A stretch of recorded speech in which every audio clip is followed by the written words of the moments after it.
السلام علیکم لسنرز، آج جو میں ناول ریڈ کرنے جا رہی ہوں وہ ہے زرد موسم، جو کہ تری ہے راحت جبین کی۔ چلیے شروع کرتے ہیں اس کی قسط نمبر 8۔ ناول شروع کرنے سے پہلے پلیز میرے تمام چینلز کو سبسکرائب کر دیجیے، بیل آئیکن کو پریس کریں، ویڈیو کو لائک بھی کیا کریں اور کمنٹ تو ضرور کیا کریں تاکہ ہمارے چینل کی ریٹنگ اچھی ہو سکے۔ چلیے شروع کرتے ہیں۔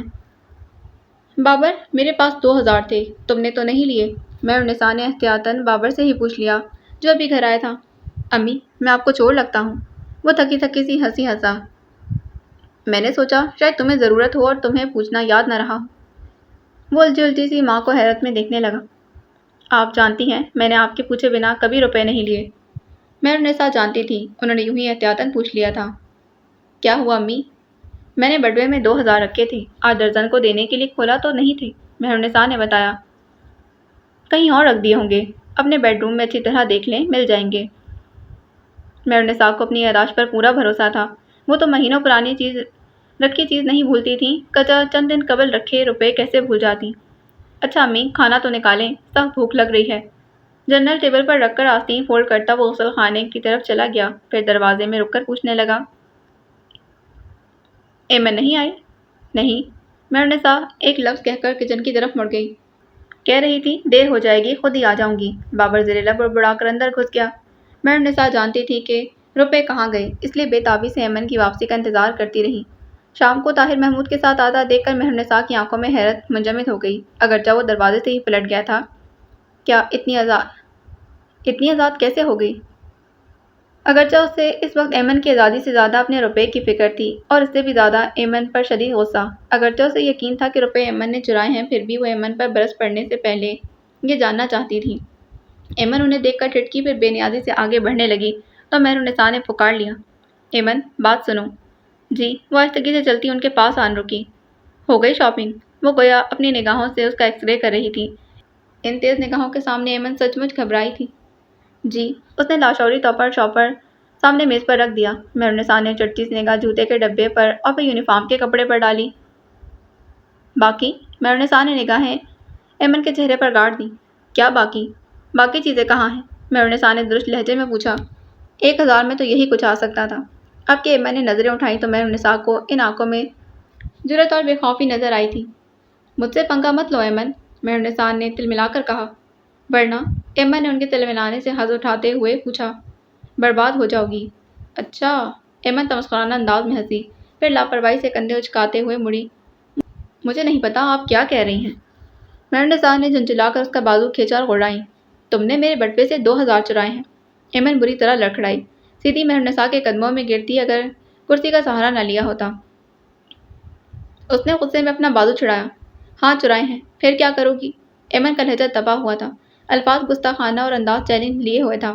مہر النساء کا جی چاہا کہ اسے سامنے والے درخت سے باندھ کر آگ لگا دیں۔ یہ 2 ٹکے کی لڑکی ان کے سامنے کھڑی ہوئی تھی۔ انہوں نے بے دریغ 2 چانٹے کھینچ کر ایمن کے چہرے پر دے مارے۔ ایمن کے حلق سے چیخیں نکلی۔ اس نے شاپر اٹھا کر دور پھینکا، جوتے کا ڈبہ بھی ٹھوکر میں اڑا دیا تھا۔ کیا ہو گیا؟ مومو اور جوجو تو اندر تھی، مگر بابر کا کمرہ باہر کے رخ ہی تھا۔ وہ تیزی سے باہر نکل آیا۔ مر جاؤں گی میں، یہ عورت مجھے چھوڑے گی نہیں، اس طرح جلا جلا کر مارے گی۔ وہ روتی سی سکتی ان کے کندھے سے جا چمٹی۔ مہر النساء سلگتی غضبناک نگاہوں سے ایمن کو گھور رہی تھی۔ اس نے مجھے مارا، یہ کہتی ہے میں نے روپے چرائے۔ میں نے چرائے ہوتے تو یہ گھٹیا کپڑا خریدتی، 100 روپے بچا کر گھر لاتی کہ کالج میں کسی چیز کی ضرورت نہ پڑ جائے۔ اس کا بس چلے تو مجھے فقیروں والے کپڑے پہنائے، مجھے کالج بھی نہ جانے دے، اسے اسی بات کی جلن ہے۔ بابر نے جن نگاہوں سے ماں کو دیکھا وہ مہر النساء کے اندر گڑ گئیں۔ انہوں نے بے ساختہ منہ پھیر لیا تھا۔ اس وقت گھر میں ہونا ان کے لیے خاصا غلط ثابت ہوا تھا۔ یہی وہ مقام تھا جہاں وہ پسپا ہونے پر مجبور ہو جاتی۔ کیا ثبوت ہے کہ میں نے پیسے چرائے ہیں؟ اس نے مجھے نکالتے دیکھا ہے۔ ٹھیک ہے، نہیں جاؤں گی کالج، دے دے یہ سب کچھ اپنی بیٹیوں کو، میں تو ستیلی ہوں نا، کوئی نہیں میرا۔ بابر بمشکل اسے بہلا فسلا کر کمرے میں لے گیا۔ مہر النساء خود بنی بیٹھی رہ گئیں۔ وہ ایمن کی مکالمہ بازی بلکہ ڈرامہ بازی پر ششدر تھی۔ ممی، کیا ہوا؟ مومو نے حیرت سے آ کر پوچھا۔ ساتھ ہی بکھری چیزیں دیکھی۔ دفع ہو جاؤ یہاں سے، وہ اسی پر الٹ پڑی۔ ایمن نے بدتمیزی کی ہے؟ مومو نے ڈرتے ڈرتے پوچھا۔ میں منہ توڑ دوں گی تمہارا، اکیلا چھوڑ دو مجھے۔ مومو کان دبا کر بھاگنے کو تھی جب انہوں نے اسے چیزیں اٹھانے کو کہا۔ لے جا کر اس کے منہ پر دے مارو، خود تو مر گئی، یہ عذاب مجھ پر مسلط کر گئی۔ وہ وہیں بیٹھی بڑبڑاتی رہی۔ تھوڑی دیر میں بابر باہر نکلا۔ مہر النساء کا خیال تھا وہ ان سے کچھ کہے گا، وہ بنا ان کی طرف دیکھے ہی باہر نکل گیا۔ مہرنسا نے اسے دور تک جاتے دیکھا اور دل محسوس کر رہ گئی۔ بابر کی بے تنائی انہیں توڑ دیتی تھی۔ اس بوڑھے کو دیکھ کر کسی قدیم حویلی کے نیم تاریک کمرے کی دیوار پر لگے 7 خوردہ کلاک کا خیال آتا تھا، جس کی ٹک ٹک اس وقت سنائی نہ دیتی جب تک کوئی سننا نہ چاہے۔ ان بوڑھی آنکھوں میں اتنا اثر جسے سمجھنے کے لیے شاید اتنی عمر کی ضرورت تھی جتنی کہ خود اس شخص کی۔ ویل چیئر کھڑکی کے پاس تھی، جس سے آتی سورج کی زرد روشنی سفید بالوں اور چہرے کے لیے ایک حصے کو منور کر رہی تھی۔ خود پر جمی نگاہوں سے گھبرا کر ایمن نے طاہر محمود کو دیکھا اور منمنائی، سر۔ طاہر محمود جو بے حد غور سے دادا کے تاثرات دیکھ رہا تھا چونک گیا، پھر ایک قدم آگے بڑھا۔ یہ ایمن ہے۔ اس بت میں کوئی جنبش نہ ہوئی۔ ایمن، یہ 7 کچن ہے، تمہیں جس چیز کی ضرورت ہو لے لینا۔ بابر تمہیں 2 گھنٹے بعد آ کر لے جائے گا۔ مجھے اب ٹیوشن پڑھانے جانا ہے۔ اگر میں دادا کے وجود میں جنبش ہوئی اور انہوں نے ہاتھ اٹھا کر بے تنائی سے کہا، جاؤ تم۔ طاہر محمود نے ناراضی سے انہیں دیکھا اور تیزی سے باہر نکل گیا۔ ایمن نے طاہر محمود کو نکلتے دیکھا تو دل چاہا کہ خود بھی پیچھے ہی نکل جائے۔ وہ اس پراسرار بڈھے سے بالکل پڑھنا نہیں چاہتی تھی جو اسے ٹکٹکی باندھے دیکھے جا رہا تھا۔ بوڑھی سرسراتی آواز ابھری۔ ایمن نے دیکھا، اس کے عین سامنے کرسی خالی پڑی تھی۔ وہ بادل ناخواستہ وہیں ٹک گئی۔ وہ اب بھی اسے دیکھے جا رہی تھی۔ تمہارا نام؟ ایمن۔ وہ کھڑکی سے باہر جھانکنے لگی۔ سامنے صحن میں دم توڑتی دھوپ کے آخری قدم تھے۔ ماں کا نام؟ جی، ایمن نے تحیر سے انہیں دیکھا۔ تمہاری ماں کا کیا نام ہے؟ انہوں نے درست لہجے میں پوچھا۔ ایمن کی گھبراہٹ کی جگہ ناگواری نے لے لی، پھر بھی اس نے نام بتا دیا۔ کہاں ہے وہ؟ ان کی ڈیتھ ہو چکی ہے۔ اسے ان غیر متعلقہ سوالوں سے الجھن ہونے لگی تھی۔ انہوں نے لب بھینچ لیے۔ آنکھوں میں عجیب تاثر ابھرا، جیسے وہ کسی اذیت میں ہوں۔ آپ مجھے پڑھائیں گے؟ ایمن نے گویا دہائی دینا چاہی۔ چائے بنانا آتی ہے؟ جی۔ جاؤ بنا لاؤ۔ انہوں نے آنکھیں بند کر کے کرسی کے پل سے سر ٹکا دیا تھا۔ دھوپ بوڑھی جھریوں میں بہنے لگی تھی۔ ایمن کچھ لمحے اس زرد چہرے کو دیکھتی رہی، پھر جھنجھلا گئی۔ کہاں پھنس گئی ہوں؟ اسے کچن کا دروازہ نظر آ گیا تھا۔ صاف ستھرا کچن، مگر کیبنٹ کھولتے ہی صفائی کی حقیقت بھی نظر آ گئی، جسے ٹھونس ٹھونس کر رکھی گئی تھی۔ اخبار گندے اور میلے جن کے کونے چوہوں نے کتر رکھے تھے۔ فریج صاف ستھرا تھا کہ وہ ہمیشہ بطول کے سر پر بیٹھ کر فریج صاف کرواتے تھے۔ دودھ بھی موجود تھا، تھوڑا پھل وغیرہ بھی۔ تھوڑی تلاش بسیار کے بعد ہی چینی پتی کے ڈبے بھی مل گئے۔ اچھی مصیبت ہے، پڑھو بھی اور اس بڈھے کی خدمت بھی کرو۔ آج چائے بنوائی ہے، کل سالن بھی بنوائے گا۔ کہہ دوں گی بابر بھائی سے کہ مجھے نہیں پڑھنا۔ اس کا غصہ نکلتے نکلتے چائے بھی بن گئی، کپ میں نکال کر چھوٹی ٹرے میں رکھ کر اندر چلی آئی۔ وہ اب تک اسی طرح بیٹھے تھے، کپ چھوٹی ٹیبل پر رکھ کر سیدھی ہوئی تو ٹھٹک گئے۔ آنسو، قطرہ قطرہ پانی چہرے کی جھریوں میں بہتا تھا۔ دھوپ کمرے سے بالکل ہی رخصت ہو گئی تھی۔ ایمن تھی کہ وہ کیوں رو رہے ہیں، لیکن اس نے تنہا رونے کا عذاب سہا تھا، اس لیے ہمدردی سے ان کے کندھے پر ہاتھ رکھا۔ کیا بات ہے؟ وہ غرائے۔ وہ بدک کر پیچھے ہٹی۔ کیسا چیر پھاڑنے والا لہجہ تھا، اپنی ہمدردی پر لعنت بھیجی۔ اچھا تم ہو، میں سمجھا وہ بطول چائے لائی ہے۔ چائے بنانی آتی ہے یا پتی چینی ٹھنڈے پانی میں گھول کر لے آئی ہوں؟ اف، کتنا بولتے ہیں آپ، ایمن نے چڑھ کر کہہ دیا۔ خلاف توقع وہ ہنس دیے، پھر غور سے اسے دیکھتے ہوئے بولے، تم بالکل اپنی ماں جیسی ہو۔ آپ کو کیا پتا، آپ نے انہیں دیکھا ہے؟ ایمن نے تیوری چڑھائی۔ تم کچھ نہیں جانتی، سوال مت کرو۔ انہوں نے انگلی اٹھا کر تنبیہ کی۔ ایمن سر جھٹک کر خاموش ہو گئی۔ انہوں نے پیالی اٹھا کر گھونٹ بھرا تو منہ بنا لیا۔ تمہیں چائے بنانا نہیں آتی، آپ مجھے انگریزی پڑھائیں گے؟ انگریزی پڑھ کر کیا کرو گی؟ زندگی کو پڑھو، اس کا نصاب بہت گنجلک ہے۔ آپ نے پڑھ لیا؟ وہ بحث پر آمادہ ہوئی۔ ازبر کر چکے، اور اس کا نصاب بہت گنجلک ہے، کہیں نہ کہیں اٹک جاتا ہے۔ وہ پھیکی سی ہنسی ہنستے چلے گئے۔ جو خود اٹک جاتا ہو وہ دوسروں کو کیا سکھاتا ہے، ایمن نے طنزیہ کہا۔ وہ ایک بار پھر ہنس دیے۔ چائے کے 2 بڑے بڑے گھونٹ بھرے، اس کی جلن کو پوری طرح محسوس کیا، انگلی اٹھا کر بولے، تم بہت تیز لڑکی ہو، بالکل اپنی ماں کی طرح۔ آپ نے میری ماں کو دیکھا ہے؟ اب کہ ایمن کچھ چونکی تھی۔ تم کچھ نہیں جانتی، سوال مت کرو۔ مہرنسا نے بابر سے بات چیت بند کر رکھی تھی۔ ایمن نے پیسے والے معاملوں میں جس طرح انہیں ذکر پہنچائی تھی، اب وہ دھڑلے سے ٹیوشن کے لیے جاتی تھی۔ اس نے مہرنسا کو تلملا کر رکھ دیا تھا۔ وہ سمجھ سکتی تھی کہ مقابل ان کا اپنا بیٹا تھا۔ وہ بپری ہوئی ناگن تھی۔ ایمن کو ڈس لینا چاہتی تھی، مگر خاموشی سے۔ اس مرحلے کو سوچ سمجھ کر گزارنا چاہتی تھی۔ امی کچھ کھانے کو ہے؟ بابر نے آ کر پوچھا۔ وہ بہانے بہانے سے انہیں کئی بار پکار چکا تھا۔ مومل بھائی کو کھانا دو، انہوں نے بغیر بابر کی طرف دیکھے مومل سے کہا۔ وہ صبح کے لیے یونیفارم استری کر رہی تھی۔ کل ان کا کالج میں پہلا دن تھا۔ جو تم دے دو نا، مومل نے پیغام آگے پہنچایا۔ دونوں اسی بات پر الجھنے لگیں۔ امی یہ ٹھیک نہیں ہے۔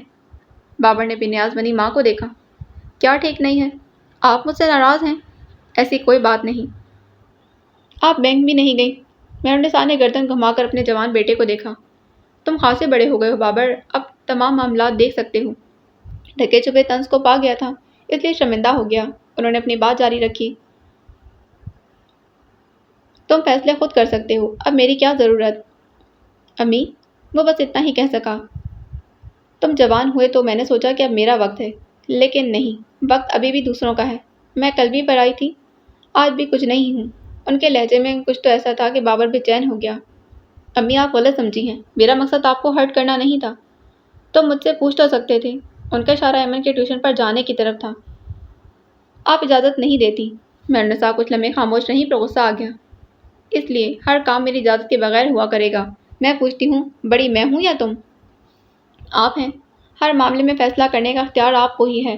مگر سوری امی، ایمن کے معاملے میں… اس نے ایک ہلکی سی نگاہ ماں کے چہرے پر ڈالی۔ ایمن کے معاملے میں آپ انصاف سے کام نہیں لے سکی۔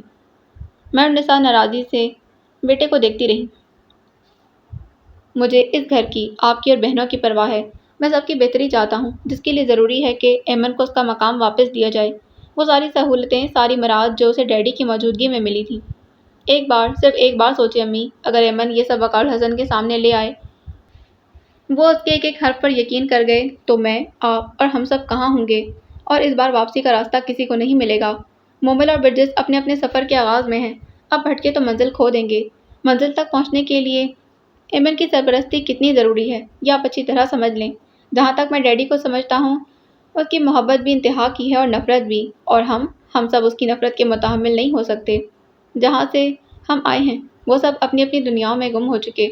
وہاں ہمارے لیے اب کوئی جگہ نہیں۔ مومل اور برجس تو ڈیڈی کی اپنی بیٹیاں ہیں، ان کے لیے تو شاید گنجائش نکل آئے، مگر میں کہاں جاؤں گا؟ اس نے بہت بڑا سوال ماں کے سامنے رکھ دیا تھا۔ مہرالنساء گنگسی بابر کی سیاہ آنکھوں میں امٹتے ہلکے ہلکے خوف کے سائے دیکھ رہی تھی۔ میں کہاں جاؤں گا؟ اس نے زور دے کر دہرایا۔ میرے سامنے تو کوئی اور راستہ نہیں۔ امی مجھے بتائیں، میرے ساتھ یہ سلوک روا رکھ کر ہمارے لیے اس گھر میں گنجائش نکلے گی؟ ایک بار وقار الحسن واپس آ گئے تو ہم کہاں جائیں گے؟ یہ سوچ کر میں ڈر جاتا ہوں۔ خدا کے لیے امی، ایمن کے لیے نہیں تو ہمارے لیے سوچیں۔ آپ اس کے ساتھ برا نہیں کر رہی، ہمارے ساتھ کر رہی ہیں۔ آپ کی نفرت بہت مضبوط اور گہری صحیح، مگر خدا کے لیے محبت کو کمزور مت ہونے دیں۔ ہم آپ کے ہیں، یہ گھر آپ کا ہے، پھر کیوں خوف کا شکار ہوتی ہیں؟ ایمن تو اسے اس کے حال پر چھوڑ دیں۔ اسے محبت نہیں کر سکتی، بھلے مت کریں، مگر آپ کو اللہ کا خوف ہونا چاہیے۔ اسے نفرت بھی مت کریں، یا اس نفرت کو دل میں ضرور دفن کر دیں۔ نفرت ایمن کو نہیں، ہمیں اور آپ کو ہی جلائے گی۔ اس نے ماں کے خاموش چہرے کو دیکھا اور کھڑا ہو گیا۔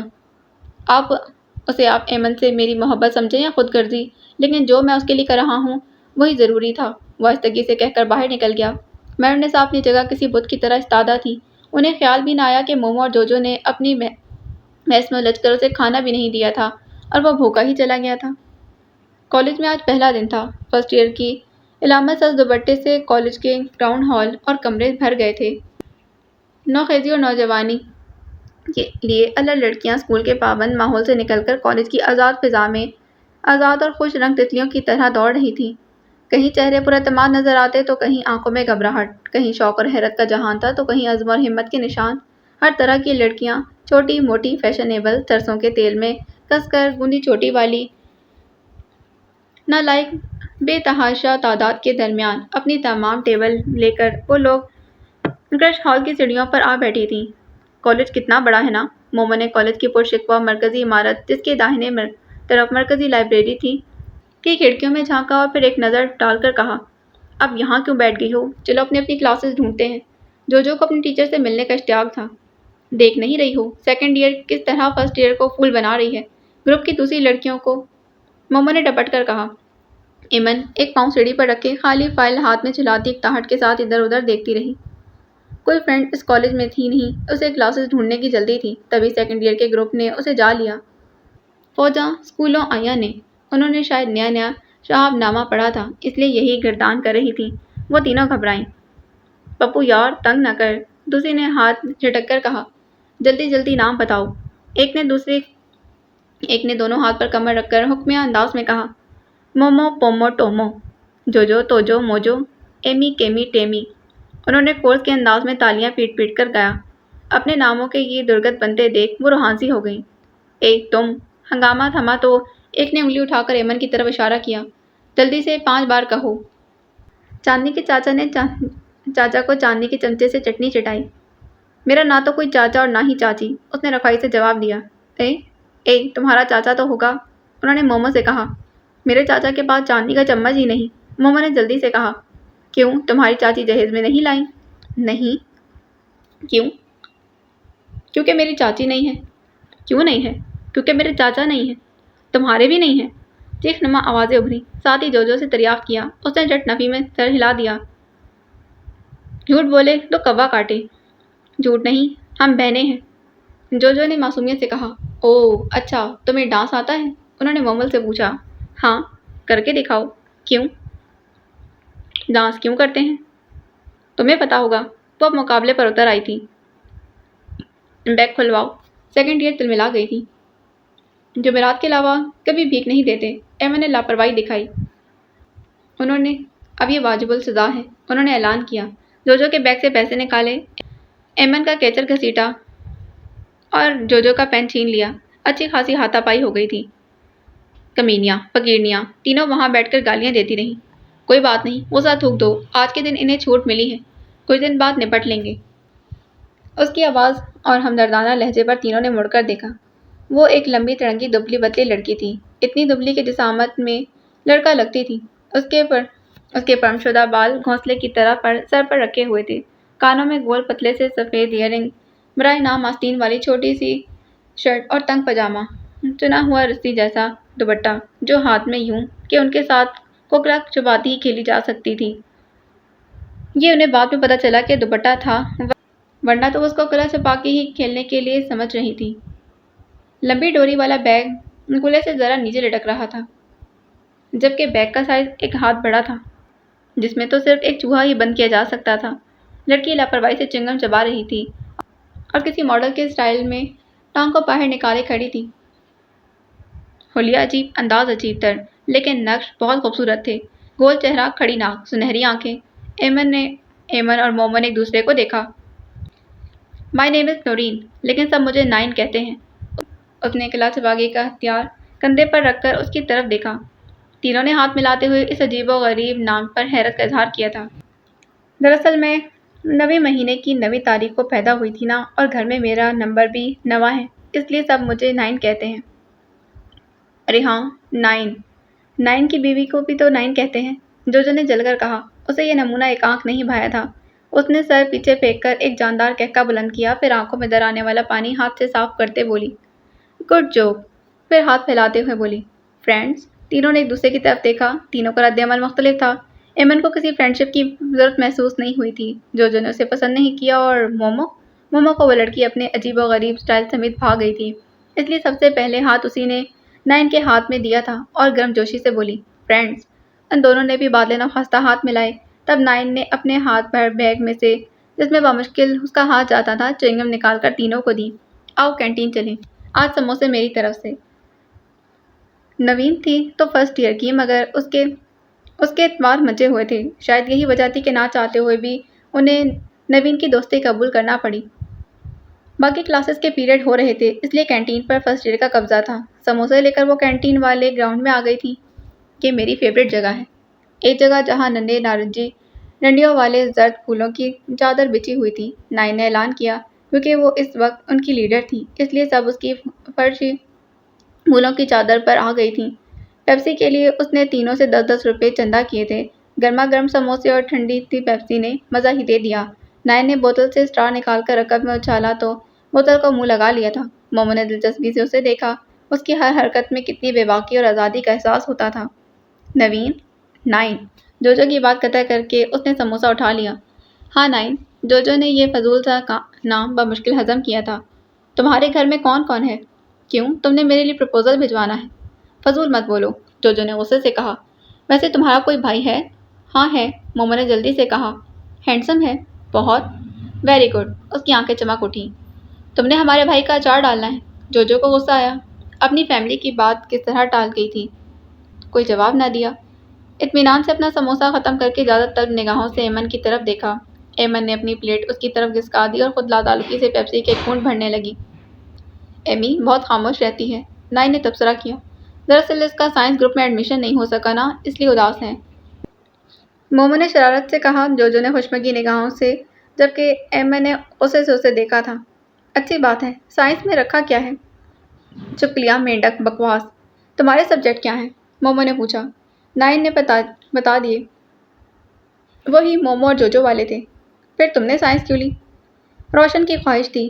ٹشو ہوگا، اس نے لاپرواہی سے کہتے ہوئے چٹنی میں لتڑی انگلیاں چاٹی تھیں۔ مومو نے جلدی سے بیگ سے ٹشو نکال کر دیا۔ نائن نے انگلیاں صاف کی، پھر 2 اور مانگ لیے تھے، پھر اپنے بیگ میں رکھ لیے۔ تمہیں تمہاری کلاسز دکھا دوں؟